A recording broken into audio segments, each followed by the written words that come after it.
Servus aus Schwarzach. Wir haben heute mal wieder was Neues für euch.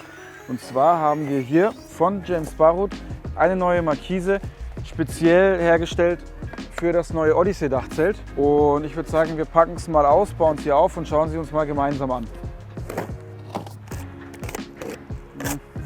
Okay, da haben wir das gute Stück. Der ein oder andere wird vielleicht schon vermuten, was da drinnen steckt. Es ist auf jeden Fall sehr, sehr leicht. Es wiegt, wir messen dann nochmal nach und wiegen nach, so 3 Kilo 4 Kilo würde ich es nennen. Das heißt, auch Thema Dachlast ist da sehr hilfreich. Das hat hier oben eine Kederleiste. Kennen die anderen, ein oder andere vielleicht schon von anderen Produkten wie den Tunneln, die es mit der Markise zur Verbindung gibt. Und diese Kederleiste kommt jetzt hier in diese obere Schiene vom Dachzelt rein. Das Schöne daran ist dann auch, man kann das dran lassen. Man könnte es aber auch abnehmen und im Auto verstauen, wenn man wirklich im Limit ist mit der Dachlast. Hier sehen wir die Einkerbung, wo die Kederleiste dann reinkommt. Und hier wird sie dann einfach langgezogen. Das macht man am besten, wenn das Zelt noch zu ist, weil es dann nicht so hoch ist. Das heißt, ich schiebe das hier rein. Ich muss jetzt nur gucken, dass ich hier das hier so locker flockig hier reingezogen bekomme. Da ich vorne nicht mehr ganz reinkomme mit der Kederleiste, öffne ich hier hinten schon mal die Schnalle, komme dadurch noch mal 2 cm weiter. So ist die Markise jetzt hier über die komplette Länge innen drinnen. Es ist ein bisschen ein Gefummel, das hier wirklich hier innen rein zu bekommen. Den Vorteil, den man hat, ich kann das hier wirklich auch während der Fahrt dran lassen und es kann nicht rausrutschen. Wenn ich es jetzt jedes Mal vor Fahrtantritt wieder rausnehmen möchte, dann würde ich das letzte Stück hier gar nicht einfädeln, sondern einfach nur in die eine Richtung und das dann ein bisschen drüber hängen lassen. So, jetzt würde ich sagen, lüften wir gleich mal das Geheimnis. Kurz vorher noch einen Satz, wo wir das Ganze drauf gebaut haben. Das ist unser Edge-Out Wohnanhänger. Soll jetzt im Sommer die ersten Modelle kommen. Wir sind gerade noch bei der Zulassung, Gasprüfung etc.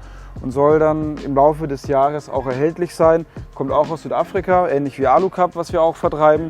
Und ja, abonniert am besten unser Newsletter, dann seid ihr auch immer auf dem neuesten Stand, was den Edge-Out angeht. Sollte euch das Konzept mit diesen Teardrop-Trailern gefallen. Jetzt machen wir hier mal den Reißverschluss auf. Jetzt haben wir hier 2 Schlaufen, die wir öffnen. Haben hier noch ein bisschen gleich benötigtes Montagezubehör, 2 Haken und 2 Zurbänder. Dazu kommen wir gleich.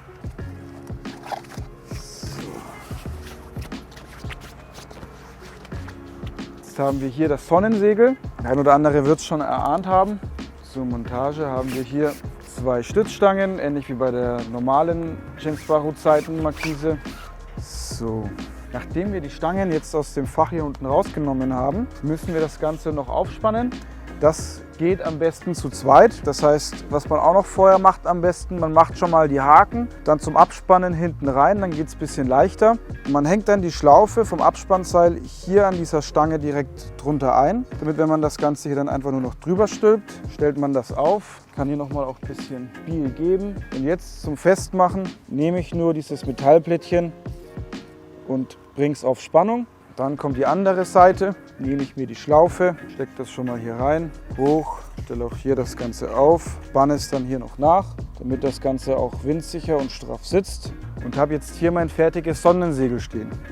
Was wir jetzt hier haben, wir haben hier jetzt 1,70 Meter am Zelt entlang und 2,40 Meter zum Ausziehen. Die Vorteile, die wir jetzt hier einfach schon hatten, es ist ein schneller Aufbau, es ist alles schnell auch wieder in der Tasche verpackt. Die Tasche kann am Zelt bleiben, ich kann sie auch jederzeit wegnehmen, wegen dem Gewicht. Und ein großes Feature gibt es auch noch, das ist vor allem für niedrige Fahrzeuge, sprich VW Passat oder ähnliches, wo man eben sagt, zum Beispiel die bisherige Alucup-Markise, die kommt an den Querträger dran und wenn das dann auf dieser Höhe hier ist, dann macht dann eine Markise keinen Sinn. Ich kann sie zwar dann nach oben hin ausfahren, dass das noch ein bisschen weiter rausgeht, aber zum Fahrzeug hin immer gebückt zu sein und maximal sitzen zu können, ist suboptimal. Das wird hiermit jetzt besser. Und warum?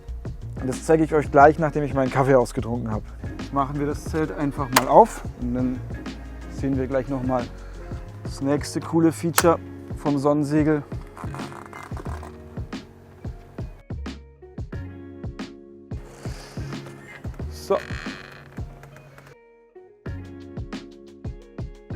So Leute, das Zelt ist offen und hier sehen wir auch gleich den großen Vorteil von der neuen Odyssey Markise.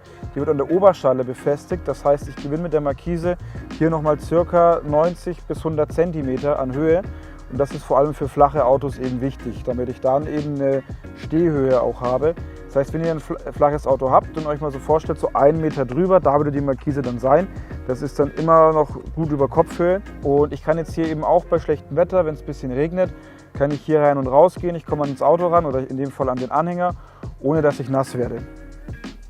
So Leute, das waren Aufbau und Funktionsweise der neuen James Baroud Odyssey Markise. Ich hoffe, es hat euch gefallen und ihr konntet bis hierhin schon mal einen guten Eindruck über die Markise gewinnen. Falls ihr noch Fragen zum Zelt habt, wo das Ganze befestigt wird, findet ihr hier oben in der Infobox. Also dieses Zelt hier oben. Und ja, wir machen jetzt erstmal kleine, gemütliche Pause. Liebe Grüße auch an die PWS Offroad für den Flaschenöffner. Und dann sehen wir uns gleich wieder zum Abbau. So, beim Abbau nehmen wir immer erstmal hier die Metallschlaufen aus den Haken heraus. Wir legen das hier erstmal zur Seite. Jetzt nehmen wir die Stangen, packen sie aus. Wir können jetzt schon die Stangen hier einfach wieder drinnen verstauen. Nummer 1, Nummer 2. Ich habe jetzt schon mal angefangen, es aufzurollen. Man kann es natürlich auch machen, wenn das Zelt zu ist. Das geht sogar manchmal ein bisschen leichter, je nach Fahrzeughöhe. Wenn man aber sein Zelt jetzt nicht unbedingt zumachen muss und einfach nur die Markise einpacken will, klappt das auch. Man steigt einfach nur über die Leiter hoch, legt es hier oben rein, hier drumherum. Das hier klette ich dann hier fest, lege den Vorsatz mal hier hinten rein. Auf der anderen Seite dasselbe Spiel. Dann nehme ich meinen Reißverschluss, am besten ziehe ich es ein bisschen straff. Jetzt ziehe ich sie nur noch zu. So, und fertig. Jetzt könnte ich sie noch rausnehmen und ins Zelt packen oder ich lasse sie eben einfach dran hängen. So Leute, das waren jetzt Aufbau, Abbau und Zeigen der James Baroud Odyssey Markise. War auch für uns gerade das allererste Mal, dass wir das überhaupt auf- und abgebaut und ausgepackt haben. Wir sind sehr zufrieden damit nach dem ersten Eindruck. Der Aufbau war extrem leicht, auch der Abbau.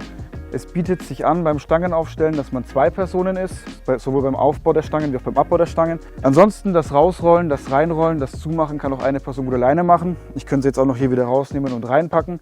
Das ist natürlich auch dann ganz entspannt oder ins Auto legen wegen der Dachlast. Was uns jetzt vor allem auch beim Aufbau aufgefallen ist, man bekommt das gar nicht so auf die maximale Spannung beim normalen Festziehen der Seile. Von daher, was wir empfehlen, ist das Ganze im geschlossenen Dachzeltzustand aufbauen. Und dann kann man das Dachzelt noch aufmachen und hat dadurch dann eben wirklich eine straffe Spannung, die auch, wir hatten jetzt vorhin ein bisschen Wind, gut zählt. Gebt uns gerne Bescheid, wie ihr die neue James Baroud Odyssey Markise findet. Wenn ihr dazu Fragen habt bezüglich Preis, Lieferzeit, irgendwas zum Zelt oder zum Camper, meldet euch gerne jederzeit bei uns per Mail, Telefon, Instagram unter diesem Video und wir helfen euch gerne weiter. Folgt auch gerne unserem Kanal. Hier kommen immer neue Sachen zu unseren verschiedenen Marken. Beispielsweise auch fürs Odyssey wird jetzt demnächst dann der neue Tunnel kommen. Der hat auch noch mal ein paar nette kleine Features, die wir euch gerne zeigen werden. Macht's gut, bis bald.